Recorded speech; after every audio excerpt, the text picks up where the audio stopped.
Hello दोस्तों, आज हम पढ़ाने वाले हैं बिहार के इतिहास से रिलेटेड जितने भी क्वेश्चन बन सकता है या एग्ज़ाम में पूछा जा सकता है। तो उसका आज 40 क्वेश्चंस लेके आए हम, जो कि हम पढ़ाएंगे अभी। तो आप लोग क्या कीजिएगा, क्वेश्चन को गौर से याद कर लीजिएगा अच्छे तरीके से, ताकि एग्ज़ाम में कंफ्यूज ना हो। तो चलिए शुरुआत करते हैं। तो इसका जो है ना सेट हम अपने चैनल पर लाएंगे, तो आप लोग चैनल सब्सक्राइब भी कर लीजिएगा। जैसे बिहार स्पेशल और जीके। बिहार स्पेशल का एक अलग रहेगा प्लेलिस्ट मेरे चैनल पे, और जो कि लुसेंट ऑब्जेक्टिव का रहेगा, पूरा ऑब्जेक्टिव करवाएंगे हम अपने चैनल पे। बिहार से रिलेटेड कोई भी समस्या हो तो आप मेरे चैनल को ज्वाइन कर लीजिए, उस पर अनेकों वीडियो आएगा। और पूरा बीपीएससी, बिहार पुलिस, बिहार दरोगा, जितना भी एग्ज़ाम में बिहार का क्वेश्चन पूछा जा सकता है, तो सारा एक क्वेश्चन बन जाएगा। 7-8 क्वेश्चन कम से कम हर एग्ज़ाम में पूछा जाता है आजकल। तो आप लोग सब्सक्राइब कर लीजिएगा दोस्तों। बनाने में बहुत मेहनत लगता है, वीडियो को प्रिंट करने में। क्वेश्चन हमने उठाया है लुसेंट के ऑब्जेक्टिव से, बिहार स्पेशल लुसेंट ऑब्जेक्टिव से, तो ये चीज़ है। तो चलिए शुरुआत कर रहे हैं यहाँ पे। जैसे कि देखिए, यहाँ पहला क्वेश्चन का है कि मूल रूप से बिहार शब्द का अर्थ है। तो बिहार शब्द का अर्थ क्या है, तो ऑप्शन इसमें नहीं पढ़ेंगे हमने, तो ऐसा वीडियो लंबा हो जाएगा। चलो ठीक है, ऑप्शन भी पढ़ लेते हैं। मूल रूप से बिहार शब्द का अर्थ है, तो इसका सही उत्तर क्या हो जाएगा, बौद्ध मठ। देवदूतों की भूमि गलत है, आर्य प्रदेश गलत है, हरियाणी का प्रदेश भी गलत है। इसका सही उत्तर हो जाएगा option number A. Question number 2, प्रथम मगध साम्राज्य का उत्कर्ष किस शताब्दी में हुआ था। तो इसका सही उत्तर हो जाएगा ऑप्शन नंबर बी, 6ठी शताब्दी में हुआ था, ईसा पूर्व में। अब क्वेश्चन नंबर 3, ईसा पूर्व 6ठी सदी में विश्व का प्रथम गणतंत्रात्मक व्यवस्था कहाँ थी। तो इसका सही उत्तर हो जाएगा वैशाली। अब क्वेश्चन नंबर 4, विश्व का पहला गणतंत्र वैशाली में किसके द्वारा स्थापित किया गया। तो इसका सही उत्तर हो जाएगा लिच्छवी, जो कि ऑप्शन नंबर डी है। अब देखिए क्वेश्चन नंबर 5 का है, राजकुमारी चेलना कौन थी। तो राजकुमारी चेलना कौन थी, तो वज्जी लिच्छवी राजकुमारी थी। इसका सही उत्तर हो जाएगा ऑप्शन नंबर ए। अब देखिए नेक्स्ट क्वेश्चन कह रहा है कि अजात शत्रु के वंश का नाम क्या था। तो अजात शत्रु वंश का नाम था हरियंक वंश। ऑप्शन नंबर सी सही है, हरियंक वंश। तो आप लोग ऐसे अपना ऑप्शन पढ़ लीजिएगा, मौर्य वंश, नंद वंश, हरियंक वंश या गुप्त वंश। तो इसका सही उत्तर हो जाएगा हरियंक वंश। क्वेश्चन नंबर 7, अजातशत्रु ने अवंती के हमले से बचने के लिए किस किलाबंदी की थी। वो किला कहाँ बनवाया था।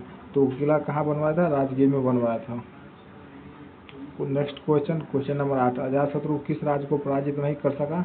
तो अजातशत्रु जो है अवंती को पराजित नहीं कर सका। ऑप्शन ए अवंती सही हो जाएगा इसका सही उत्तर। देखिए नेक्स्ट क्वेश्चन कह रहा है कि प्रारंभिक वैदिक काल के दौरान कौन सा शहर मगध की प्रारंभिक राजधानी के रूप में कार्य करता था। तो मगध की प्रारंभिक राजधानी कौन हो जाएगा इसका सही उत्तर, गिरिव्रज या राजगिरी। तो हम जैसे कि ऑप्शन भी पढ़ेंगे तो इसमें टाइम ज़्यादा लग जाएगा, तो आप लोग जल्दी रिवीजन करने के लिए हम ऑप्शन नहीं पढ़ रहे हैं, बस क्वेश्चन उसके बाद ऑप्शन, तो जो कि आप सुन भी सकते हैं इस चीज़ को।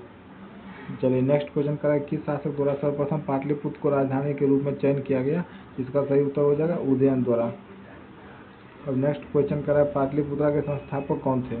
तो पाटलिपुत्रा के संस्थापक कौन हो जाएगा, उदयन। नेक्स्ट क्वेश्चन, उदयन के बाद मगध साम्राज्य पर किस राजवंश का उदय हुआ। तो किस शासन का स्थापित हुआ। तो उदयन के बाद कौन सा वंश आ गया, शिशुनाग वंश। उदयन के बाद शिशुनाग वंश। देखिए नेक्स्ट क्वेश्चन कर रहा है, किस मगध सम्राट ने स्वयं को एक राज कहा है। इसका सही उत्तर हो जाएगा महापद्म नंद, जो कि ऑप्शन नंबर डी है। नेक्स्ट क्वेश्चन कर रहा है, नंद वंश के पश्चात मगध पर किस वंश ने शासन किया। तो नंद वंश के पश्चात कौन सा वंश आ गया, मौर्य वंश, चंद्रगुप्त मौर्य ने। अब नेक्स्ट क्वेश्चन का, निम्नलिखित में से मगध का कौन सा राजा सिकंदर महान का समकालीन था। इसका सही उत्तर हो जाएगा ऑप्शन बी, घनानंद। अब नेक्स्ट क्वेश्चन, निम्नलिखित में से कौन नंद वंश का अंतिम शासक था। इसका सही उत्तर हो जाएगा घनानंद। इसका सही उत्तर हो जाएगा घनानंद। अब इसमें जितना भी क्वेश्चन हम करवा रहे हैं तो बहुत इंपॉर्टेंट है क्वेश्चन। यूट्यूब पे आके टीचर्स लोग बताते हैं, तो उसका एक बार मिला लीजिएगा, एक बार मेरा मिला लीजिएगा, किसके क्वेश्चन में ज़्यादा दम है और कौन ज़्यादा यूट्यूब पे आके बच्चे को भ्रमित करने का काम कर रहा है। इसलिए हम नया चैनल खोले ताकि बच्चे को एग्जैक्ट कंटेंट देंगे जो सिर्फ एग्जाम में पूछा जाए, जो इम्पोर्टेंट रहे, ना कि इधर उधर रहे। तो चलिए नेक्स्ट क्वेश्चन करा, मगध में मौर्य वंश के शासन की स्थापना किसने की? इसका सही उत्तर हो जाएगा चंद्रगुप्त मौर्य ने की थी मगध में मौर्य वंश की स्थापना। नेक्स्ट क्वेश्चन, पाटलिपुत्रा में स्थित चंद्रगुप्त का महल मुख्यतः किससे बना हुआ था? लकड़ी का बना हुआ था। अब नेक्स्ट क्वेश्चन, जिसके ग्रंथ में चंद्रगुप्त मौर्य का विशिष्ट रूप से वर्णन हुआ है वो कौन सा विशाखदत्त के द्वारा लिखा गया हुआ था? अब देखिए नेक्स्ट क्वेश्चन, निम्नलिखित में से किस मौर्य राजा ने दक्कन की विजय की थी? इसका सही उत्तर हो जाएगा option B Chandragupta. Question number 21, Kautilya का अर्थशास्त्र कितने अधिकरणों में विभाजित है? इसका सही उत्तर हो जाएगा ऑप्शन नंबर डी 15। बहुत वीवीआई पूछ सकता है एग्जाम में, 15 अधिकरणों में। अब नेक्स्ट क्वेश्चन कर रहा है, मौर्य काल में शिक्षा का सर्वाधिक प्रसिद्ध केंद्र था कौन सा? तक्षशिला था मौर्य काल में। अब नेक्स्ट क्वेश्चन, पाटलिपुत्रा को इनमें से किस शासक ने सर्वप्रथम अपनी राजधानी बनाई? इसका सही उत्तर हो जाएगा पाटलिपुत्रा को राजधानी बनाने वाला शासक चंद्रगुप्त मौर्य। मेगास्थनीज पुस्तक की क्या नाम है? तो इंडिका। अनेकों बार एग्जाम में पूछा गया अभी तक। नेक्स्ट क्वेश्चन, मेगास्थनीज किसका दूत था? तो सेल्यूकस निकेटर का, चंद्रगुप्त मौर्य के दरबार में आया हुआ था। नेक्स्ट क्वेश्चन करा है, वह स्रोत जिसमें पाटलिपुत्रा के प्रशासन का वर्णन उपलब्ध है, तो इसको हम क्या कर सकते हैं? मेगास्थनीज की पुस्तक इंडिका। अब देखिए, अब नेक्स्ट क्वेश्चन, सेंड्रोकोटस से चंद्रगुप्त मौर्य की पहचान किसने करवाई?